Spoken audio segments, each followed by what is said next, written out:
everyone, this is Laco. Hello everyone, this is Laco S, and welcome to the F-5E. This time we're going to be covering air-to-ground gunnery and rockets in the F-5E Tiger II. Some things to note, let's go ahead here and get into the ground crew. So you have two different pods for the rockets. The Lao 3 pod, which has a 19 count rocket pod, and then the Lao 68 pod, which has a 7 count rocket pods. And there's all these different types of warheads. I did a video on loadouts and mission editing in the F-5E, if you want to have more details on all these. But just note, for a general overview, HE is high explosive, and that's good against light infantry or unarmored vehicles. And then heat is better against slightly more armored vehicles. However, really, for most of your purposes for using rockets, I would just go for HE and stick to attacking unarmored targets with your rockets. So in this case, we currently have loaded the 68 pod with the 7 count with the high explosive warheads. So we're good there. Also, for air-to-ground gunnery, and the main reason why I brought this page up, is if you know you're going to be attacking air-to-ground units primarily for your mission, load armor-piercing rounds. They have the armor-piercing rounds have a better effect against ground units than the high-explosive incendiary. High-explosive incendiary will still take out unarmored vehicles. It just won't. They won't. It's not. But even against unarmored or very lightly armored vehicles, the armor-piercing round does a way better job of dealing with them. High-explosive incendiary is good, however, if you're engaging things like basically trucks and infantry. Especially if you're engaging infantry, the high explosive incendiary works wonders. But I would stick with armor piercing, because we know we're going to be engaging some ground units today. So, armor piercing for air-to-ground work if you know that's going to be your primary mission. Lao 3 pods are an 18 count. Lao 68 pods are 7 count.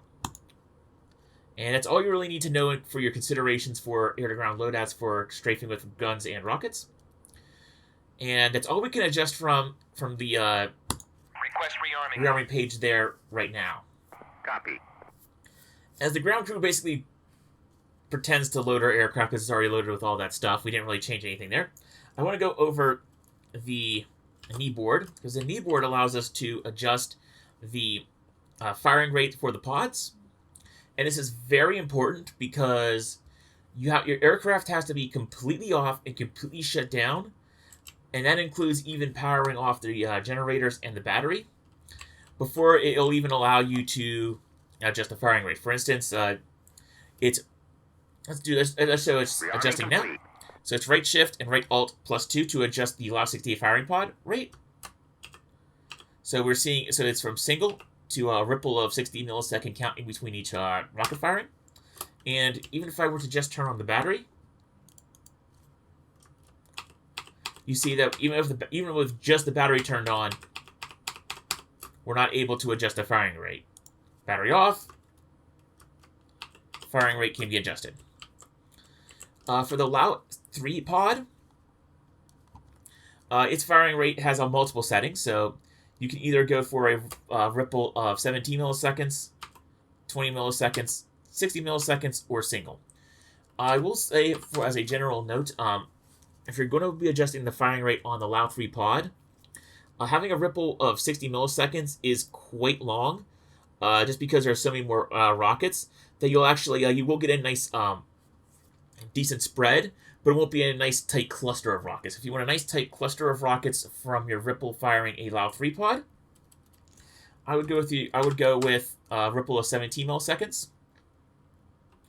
If you want a nice tight cluster of them. 60 milliseconds with the Lao 3 pod gets you a still reasonably dense collection, dense cluster of rocket fire, but it's still going to be spread out over a little more area. Single for both pods, and it works a little bit differently. Single for the Lao 3 pod fires off 2 rockets per pulse, or weapon depress, every time you depress the weapon's pit button. Whereas on the Lao 68 pod, it's 1 rocket per pod for every station selected. So those are the two differences between the two pods for single fire. We'll go over single fire for the Lao 68, and then I'll do a demonstration run of the Lao 3 in a the firing rate of 17, just to give you an idea of how you do the run-ins a little bit differently with each pod. You have to be a little more accurate when you're firing off of Ripple, just because you will only have one shot, you'll only have one chance to fire off your rockets. So, with that all being said, I'm going to get up at... Oh, actually, I should bring this up. If you know you're going to be doing air-to-ground work with rockets and guns, go ahead and set your reticle depression to -15. And you set it to negative by basically holding onto the reticle depression. And then going down, pulling down on the reticle depression switch knob. So you pull down, it'll go negative, and you'll see once we have the HUD powered on. In fact, let's get the HUD powered on right now.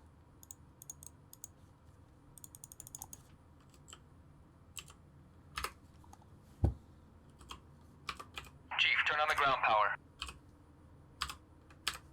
Chief, Copy. connect ground air supply. Copy. Ground power is now on. Ground air supply is now connected. All right, there we go. So missile is bore sight. Man, okay, so yeah, what's up? Okay, yeah, never mind. There we go. My bad. For to decrease the depression on the reticle, you want to pull up on the knob. So you want to go pull up. And for single firing these rockets, we're going to go for 15. 15 works as a good general depression for your guns and rockets if you're firing single rockets. And I'll explain why in a little bit.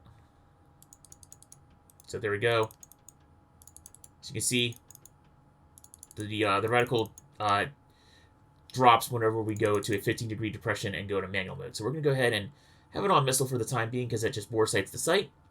I am going to now go ahead, get the aircraft started, and I'll meet you out on the firing range. Alright everyone, we're back. So we're going to be, the target range is right on my nose. I'm going to overfly it, and then while I overfly it and line up for my attack, I'll go over the setting up the procedure for everything. So our target today are going to be these tents down below, as well as a Scud launcher. So pull off to the side a little bit. There's our target range down there. Alright. So, setting up the rockets for attack. I didn't set my backup ADI. I figured it was a short flight. We don't nearly need it. So anyways, going down here. External stores. You want to put it. You want to switch it from the safe position. Sure, I don't sync too fast. You want to put it from external stores from safe into rocket dispenser. And then you want to select the stores, the wing stations that have the rockets. So for today, since we have rockets on both inboard and outboard wing pylons, we'll go ahead and select these 4 silver switches. These 4 silver switches are your wing pylon stations. The yellow one in the center is your center line station. And then we are 2 outermost are the missile pylons. I will say also, keep in mind that the center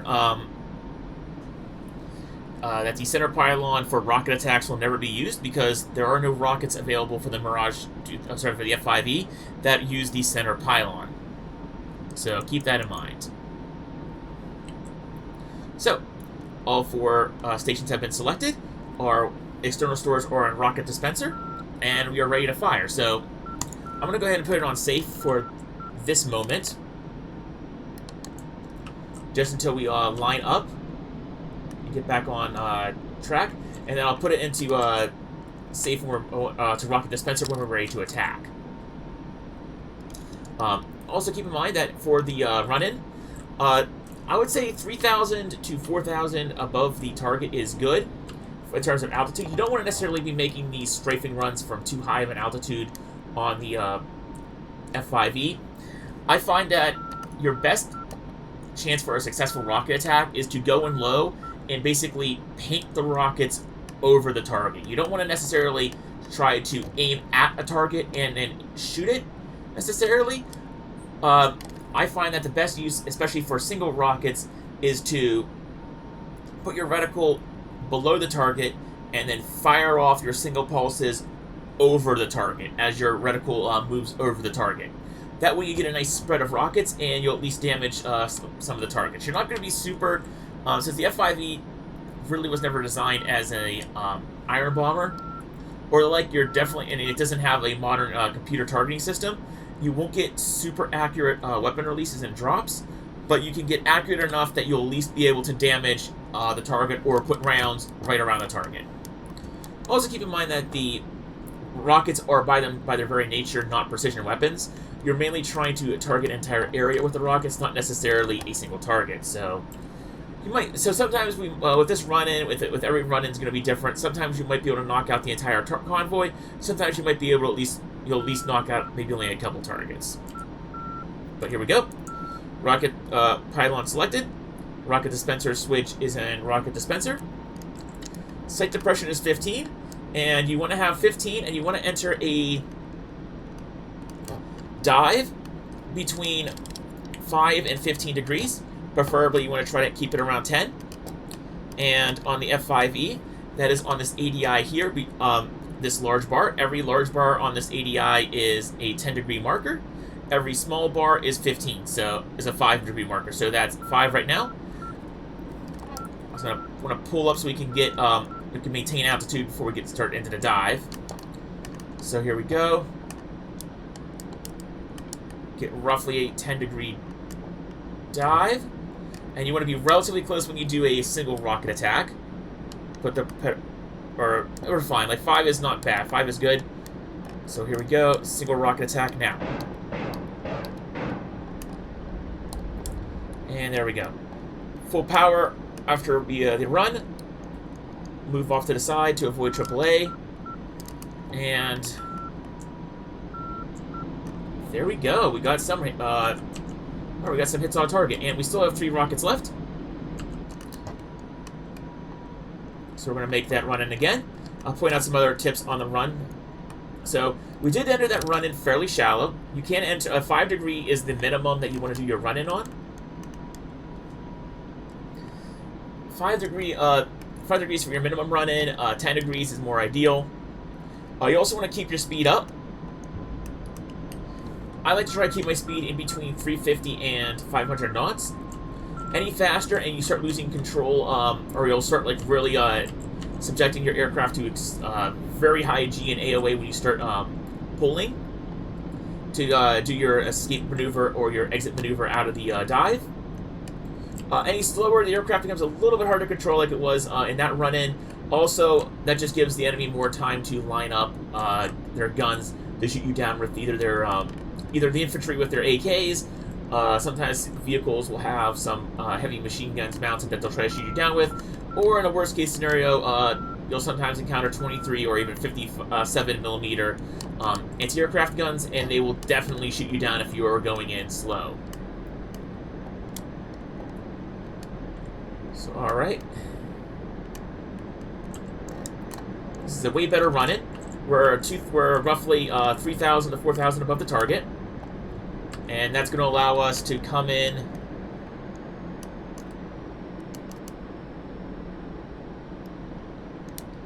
a much higher dive angle.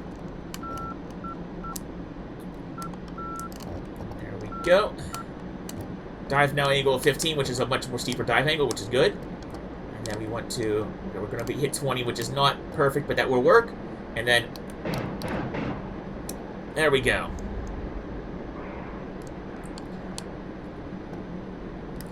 Now because we came in at a higher dive angle, we want to aim below the reticle.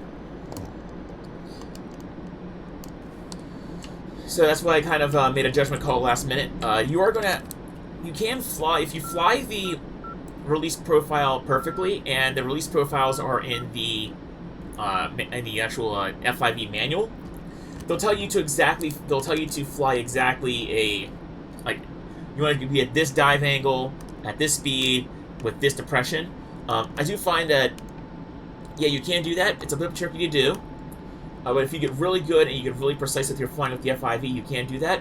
But I find that just as a general setting to get started, 15, manual, between 10 and 15, between 5 and 15 degrees. And if you start firing it early and keep on releasing single pulses across the target, you will get hits. The other reason why I like to leave it at 15, even if it's not the ideal quote-unquote depression, is because it also then sets you up easily for a very easy switch to the guns. So we're going to cover guns now.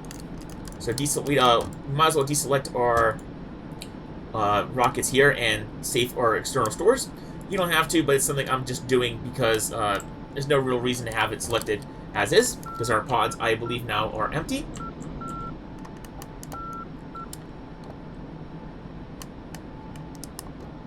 So guns, like air-to-air guns, there's a two-stage trigger. So there's the first stage, and then second stage will actually pull the trigger and fire off the rounds. If you try to go from this to second stage directly, there will be a delay as the gun deflectors pop up, which will cost you possible seconds for a snapshot. So you don't necessarily want to wait until the very last minute for your to put up the gun deflectors. So I like to go hold the first stage, which on my HOTAS is bound as a separate button. And then when I actually do my actual gun run, then pull the trigger to actually fire the shot. So here we go. We're relatively slow because I am doing a lot of turning just to speed up the tutorial. You definitely want to, at the F-5E, do long. You definitely want to extend out after your run, gain the speed, gain the altitude again, and go in for another run at a higher speed. So you definitely want to be doing a lot more run in and run out. But for the sake of this tutorial, we're just going to go ahead and use burners to get our speed back up. But it's something you don't necessarily need to do.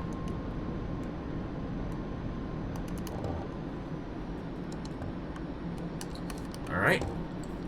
2,000. Okay, yeah, we're 2,000 above the target. That's good. 10 degrees, perfect. 10 degrees dive angle. Alright. First stage ready. And fire.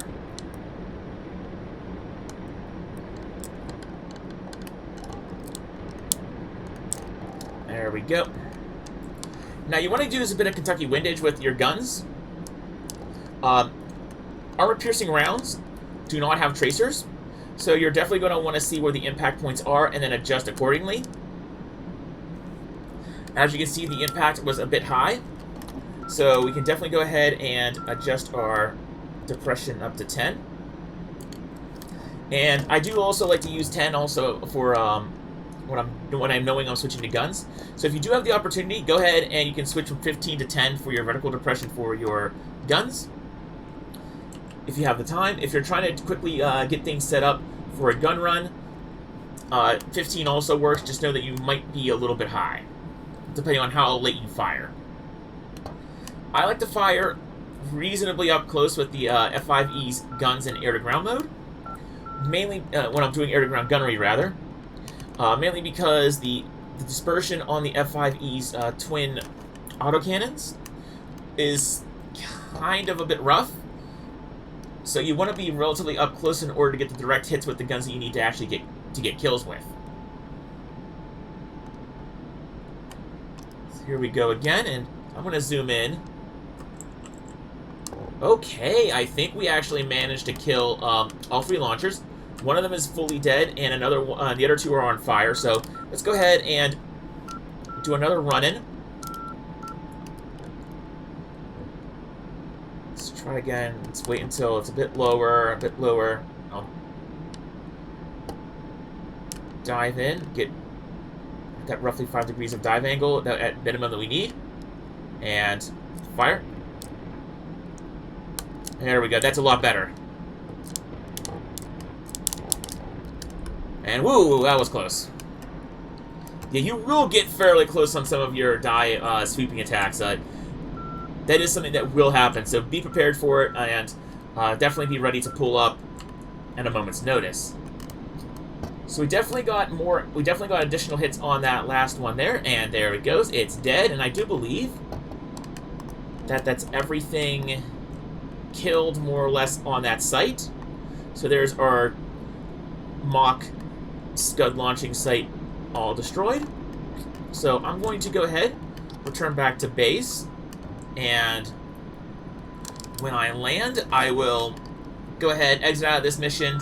I'll reboot the mission again with in the air with Lao 3 with the Lao 3 pods, and I'll show you an example of how to use the Lao 3 pods with a ripple fire. Alright everyone, welcome back. So, as you can see, I did a if you noticed, I've changed slightly some things here. So, obviously, armament is the same as before. Rocket dispenser, all 4 wing stations are selected. This time I do indeed have the Lao 3 pods enabled. Don't worry, when you fire, the front cover will fall off, and you'll be able to, and the rockets will come out, so no worries there. The big difference is I've set the site depression down to -25, because you want to fire, whenever you're firing a large salvo of ripple rockets like this, you want to let them sort of fan out and become more of a shotgun effect, so you want to fire them further out, which means site depression goes down a little bit further, so we actually are on, you want to fire them also a little further out, so like right here, pepper over target, and, well, you would have fired then. We're going to make another run in to actually get that to, before we do that.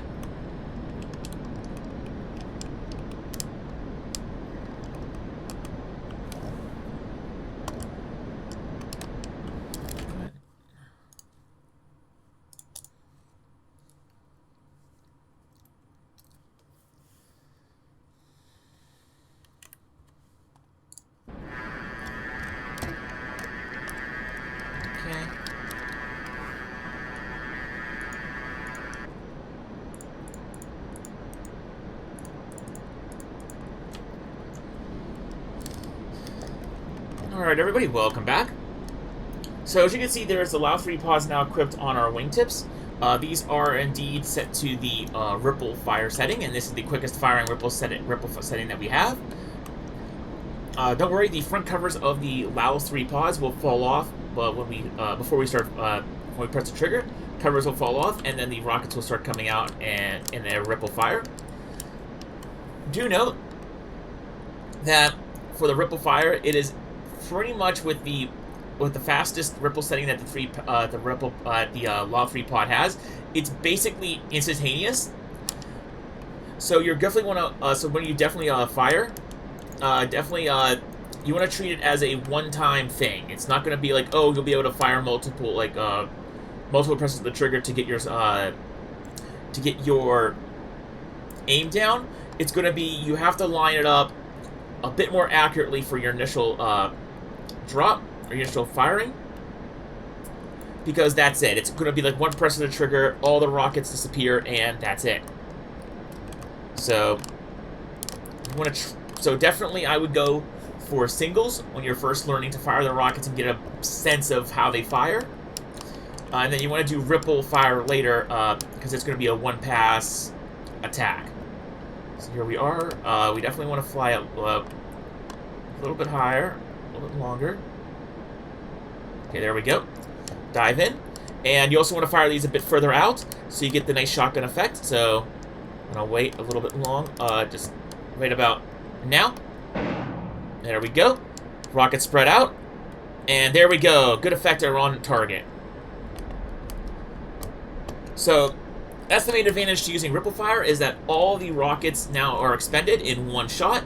They also had a nice shotgun effect like spread, and we took out all of the tents. Yeah, so we took out all of the tents and that one vehicle that was at the end. We didn't take out that one.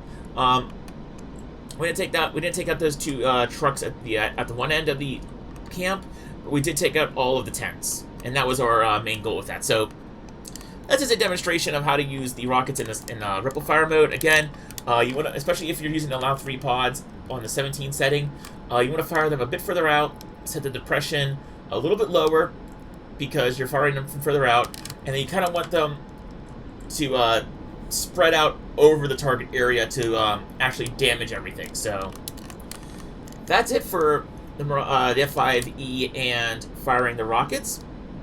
Hope you found that useful, and we'll go ahead and end this video by doing a strafing run once more, demonstrating a strafing run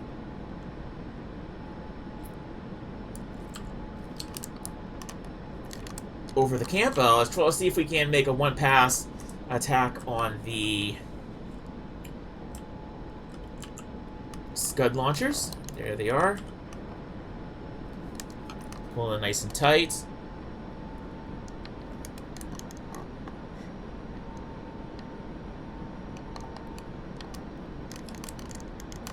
Again, now for this, I definitely did set my depression up to 10 degrees because there we go. Because we definitely 25 would have been way too low and we would have whiffed. Okay, there we go.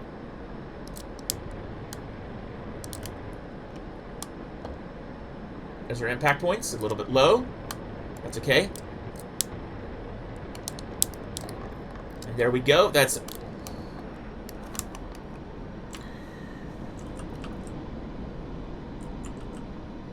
all 3 taken out in one single pass. So yeah, definitely with the F-5E's guns, you definitely want to get in close to do any kind of work with them. Air to air, air to ground. Their dispersion is nice if you're trying to attack a bunch of scattered targets, or if you're in an air-to-air dogfight and you're trying to basically fill a whole section of sky with lead. But for doing precision work, sometimes you'll get rounds bracketing the target, but like few enough. Well, only a few of them will actually hit. So there's our enemy camp all taken out. So that's it. All right, let's get this aircraft nice and level. And I will call it a tutorial here. So, hope you all enjoyed it. Hopefully that helps you get started with practicing with the F-5E and air-to-ground ordnance, with at least strafing with the guns and rockets.